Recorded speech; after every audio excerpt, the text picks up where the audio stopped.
So this is a Dietz #2 D-Light lantern that was made in 1943. Brought it home, and I had to buy a new burner for it because they had the wrong one put in there. It was from a different lantern. They just stuffed something in there to make it look complete. So I brought it home, cleaned everything out. I found a dead mouse down inside here, a skeleton of a mouse down inside between this lip.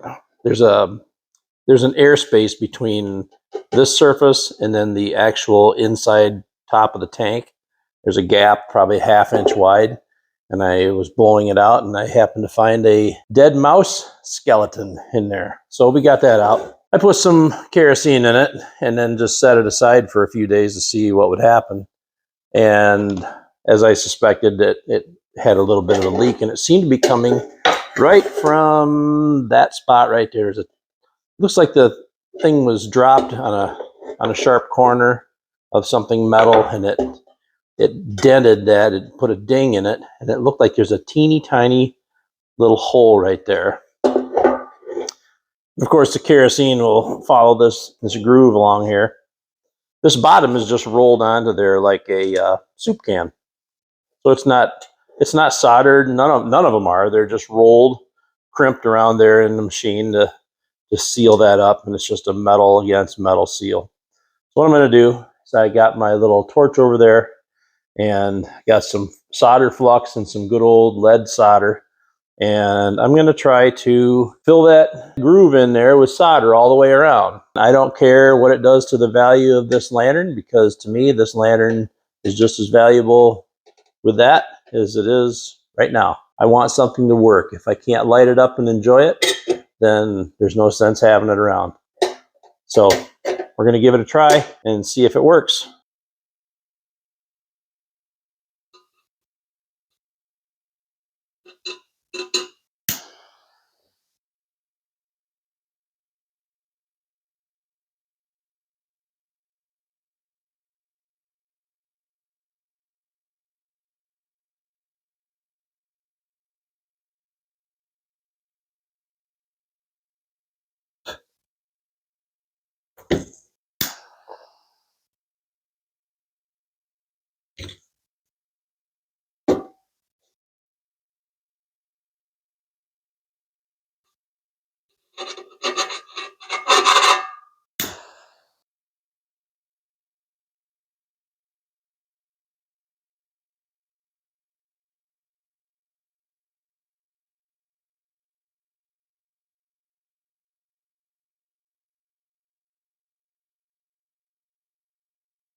I wonder if that flame that I'm seeing there, the yellow flame, I wonder if there's a little bit of kerosene in that crack that's trying to burn out.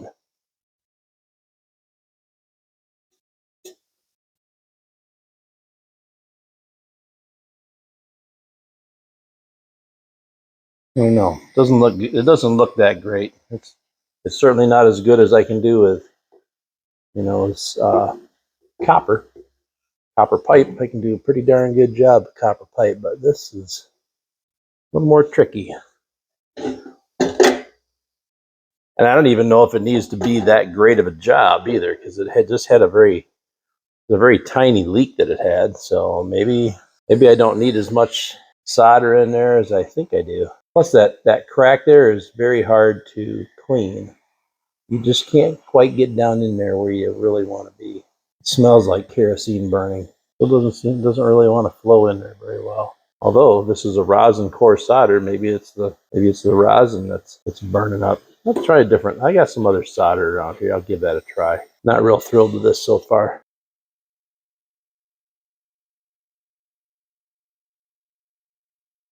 That stuff does even worse. It's more of a silver solder than a lead-based solder. Looks like poop.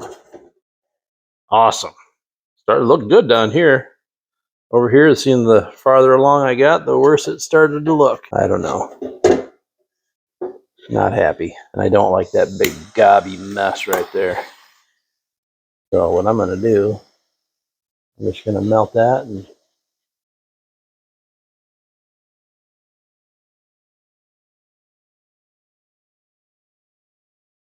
slather it around with my screwdriver. What do I got to lose? It already looks like garbage, right? And that little hole that I worked on looks like it's still there. We'll hit that again.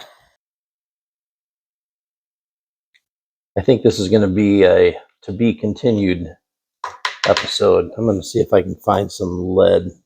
I mean, good old-fashioned lead solder. Let's see if that'll help. We'll try again.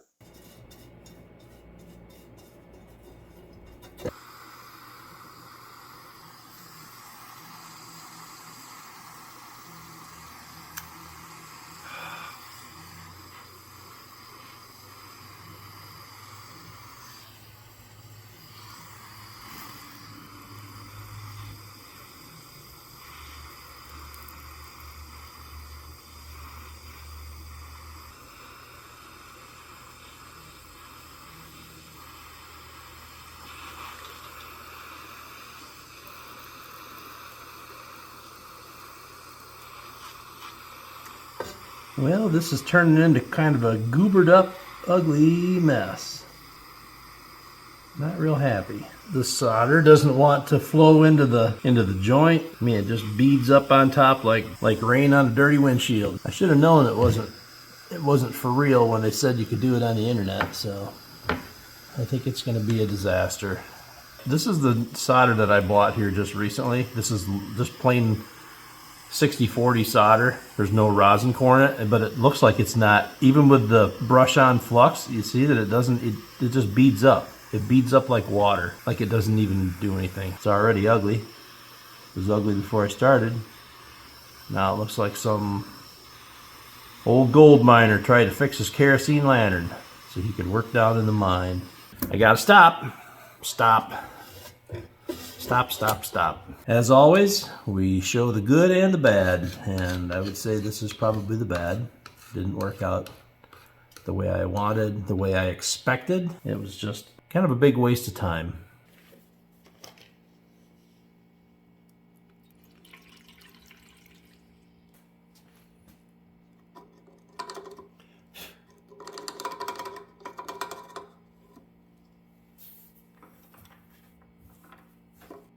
Well, I put an ounce or so of kerosene in there, and if you remember, that little dent was right there, where it appeared that there was a pinhole in the bottom of this rolled lip, and I soldered that tight. That actually, of all the places on this whole disastrous project, that was the one place that actually turned out nice, where I ground that little pinhole and I just filled it with a little bit of solder. That turned out great. The rest of this stuff around here, I mean, this looks like I've sweat soldered copper pipe and fittings since my dad taught me how to do it when I was probably 10 years old.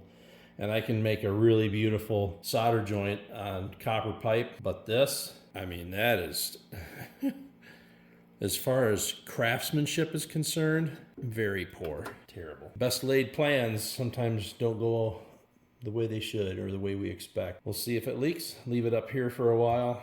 We'll get back with you. All right, so we're back to the kerosene lantern, and it's interesting. I did not spill a drop on this, not one single drop. I was very careful when I filled this to not spill any drop on here because I did not want to see, I did not want to show a leak down here. I want to test and see if this thing leaks. Kerosene apparently, I don't know if it creeps or what, but somehow you can see the line where the oil is creeping out or by capillary action. I don't even know what you'd call it.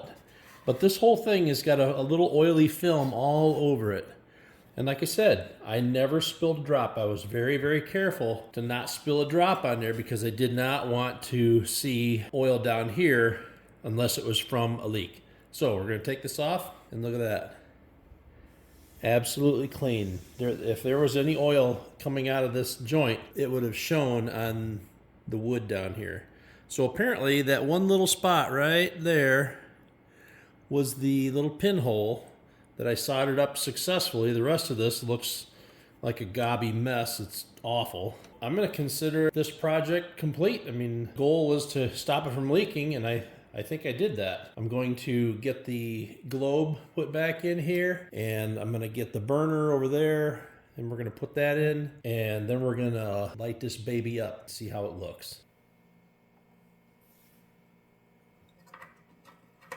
This cap is difficult to get on there. It wants to cross thread, so you gotta, oh, there we go. There.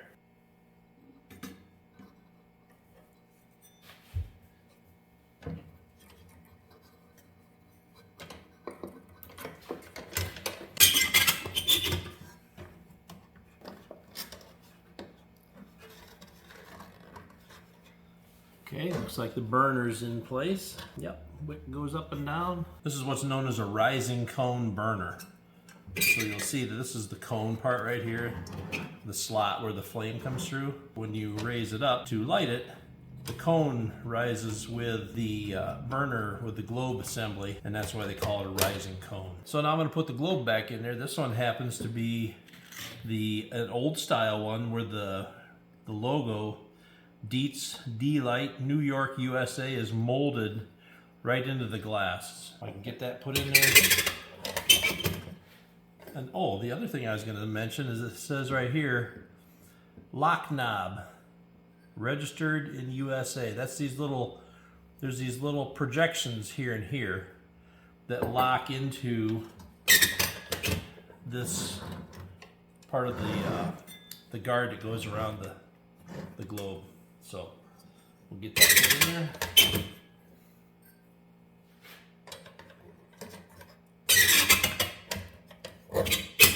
Look at that. She is ready to go.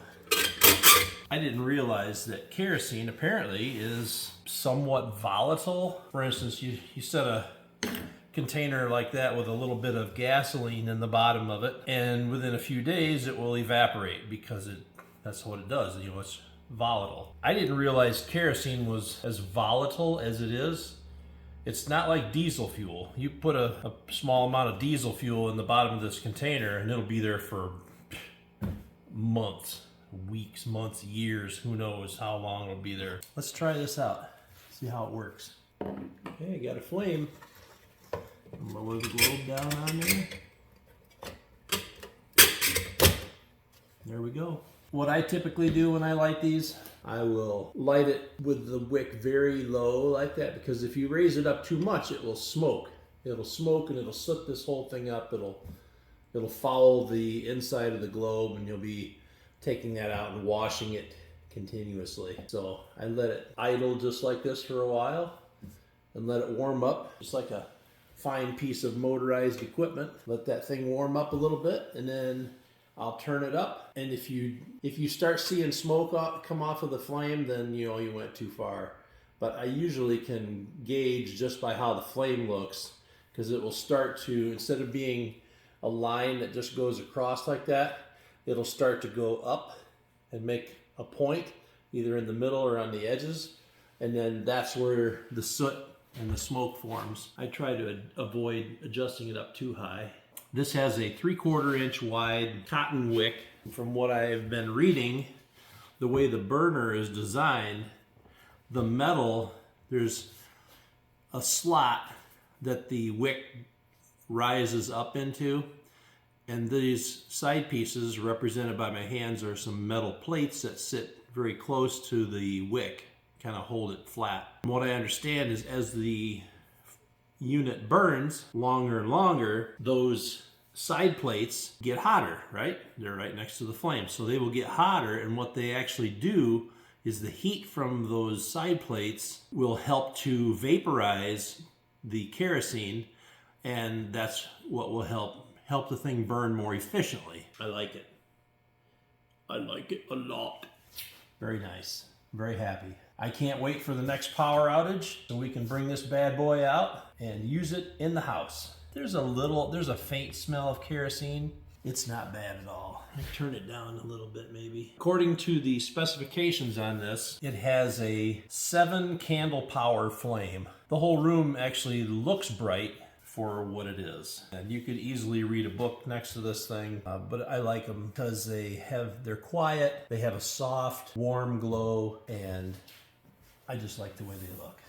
They're fun. If I'm gonna have things like this around, I want to use them. And that's how it is.